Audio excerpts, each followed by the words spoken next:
Hello guys, this is Blackman Moto again at welcome sa panibagong vlog natin. At ngayon nga ay pupunta ako ng Barangay Gulang-Gulang, Lucena City, doon sa Motor Star. At ipabibigyan silip natin yung Easy Ride 150N. At the same time, after noon pupunta din tayo kay Moto Push. At papakita din natin si Evo Deluxe 150. Itong dalawang max scooter na to ang bibigyang silip natin, review, specifications. So ano bang meron sa dalawang motor na yon. At the same time, of course, mahalaga din yung presyo kasi alam nyo naman, madaming mga riders na naghahangad ng NMAX, Yamaha NMAX. At huwag na natin itago ang katotohanan na medyo pricey kasi si NMAX kasi napakaganda naman talaga ng specs at mga safety features nya.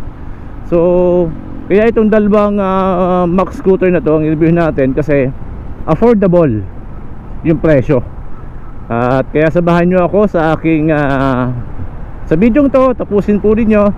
At kung bago pa lang sa channel ko ay huwag mong kalimutan mag-subscribe at i-click ang notification bell button. At paki-like na din po ang video na to bilang suporta po sa ating channel. Alright, see you po later. Guys, nandito nga tayo sa Motor Star, Barangay Gulang-Gulang, Lucena City. At ipapasilip natin ang Easy Ride 150N. Alright, yan po si Easy Ride 150N. Actually marami pang available po dito. May apat na available po sila ditong unit. May orange, white, and may matte black na kulay. So bigyan silip po natin, reviewin po natin, and walkthrough po natin ang Easy Ride 150N. At isa ito sa mga max scooter na pwede nating pamilian kung hahanap tayo ng affordable at the same time ay quality na max scooter na pwede natin gamitin for daily use at pang negosyo. Alright, unahin po natin yung kanya pong nasa harapan, yung kanya pong gulong. Ang sukat po niyan is 130 60/13, tubeless, and then ang ganda ng mugs, kulay gold. And then yung kanya pong suspension is a telescopic fork suspension. Yung kanya pong headlight, aggressive looks. Maganda yung pagkakadali ng salamin ng headlight, makapal. Yan po ay LED na, the good thing LED. Pati po yung turning lights, LED na din. Yung kanya pong front fender, maganda din yung approach. So silipin naman po natin yung likuran.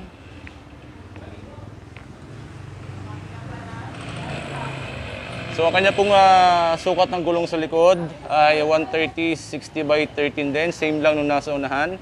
And then dual shock pa din ang kanyang suspension sa likod. And then as you can see, yung kanyang muffler, medyo malaki yung pagkakagawa. Pero the good thing, may heat guard na dito para hindi mapaso yung ating angkas doon sa init ng ating tambutso. And then ang kanya pong tail light ay lahat po yan ay LED na. Tail light, yung mga turn lights dyan, LED po lahat ng nakalagay po dyan ilaw. And then itong gilid naman po ay may naka-emblem po dito na Easy Ride.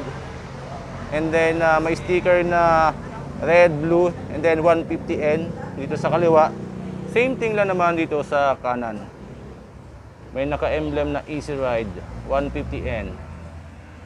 Yung kanya pong braking system, yung likuran niya po is disc brake na din. At the same time, yung unahan niya ay disc brake na din. So papakita naman natin po yung kanyang meter panel. And of course, the good thing dito, NMAX version 1 dating ng meter panel niya.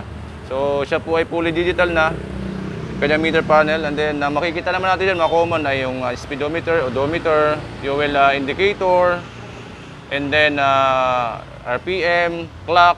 So yun po yung mga makikita natin dyan. And then sa kanya pong left side naman, yung mga buttons dito. So the good thing ay may passing light na din si Easy Ride. And then high and low beam, turning lights, nadyan din po yung ating busina. And then sa right side naman, nandito po yung ating auto wheel switch. Ito po yung ating switch ng ilaw. And then nandito po yung ating push start button sa ating right side. And then of course ay may shutter key din si Easy Ride upang may lock po natin yung ating susian. And then sa part na to ay dito sa left side, hindi lang natin, yan, sa left side na to medyo malalim yung butas dito, kasya dito yung cellphone, payong, tubig. And then at the same time ay may USB charging port. Sa right side naman medyo mababaw lang sa part na to, wala tayong may lalagay dito. And then ito po yung kanyang gas tank, ng fuel capacity po is 8.5 liters. And then ang kanya pong bangko. So may logo dito na Motorstar. So I think hindi naman madulas ng bangkong to, malambot ang pagkakagawa, malambot. And then ang kanya pong compartment. Ito po ang kanyang compartment. So marami na tayong nalagay. I think mga 20 liters ang size ng kanyang U-box. So half piece helmet, mukhang kasya naman. Mga damit, mga kapote na lagi nating dinadala sa mga rides. So may maganda good thing ay malaki ang kanyang compartment.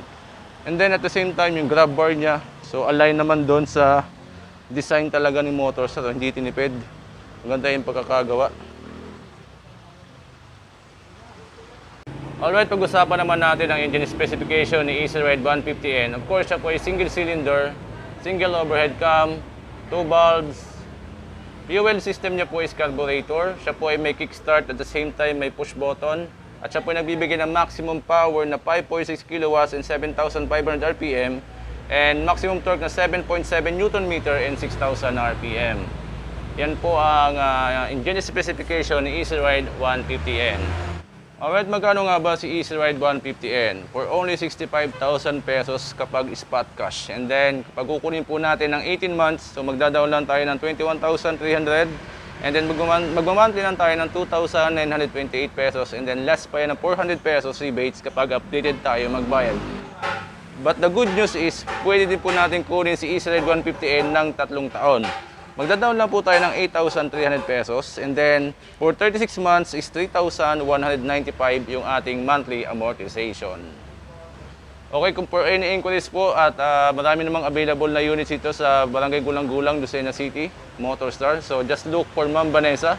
Lalagay po yung contact number niya dyan for kung may katanungan po kayo, kung may naghahanap po kayo ng mga units ni Motorstar. Hello guys, nandito na tayo ngayon sa Motopush Lucena at bibigyan silip natin ang pangmalakas ng Max Scooter na Evo Deluxe 150. Alright guys, ito na nga ang Evo Deluxe 150 ni Motopush. Alright, unahin po natin ang sukat ng kanyang gulong sa unahan. The good thing ay naka-mugs na po, then at the same time ay tubeless na. Ang sukat po dyan is 130/60 by 13 and then ang kanya pong braking system is disc brake na.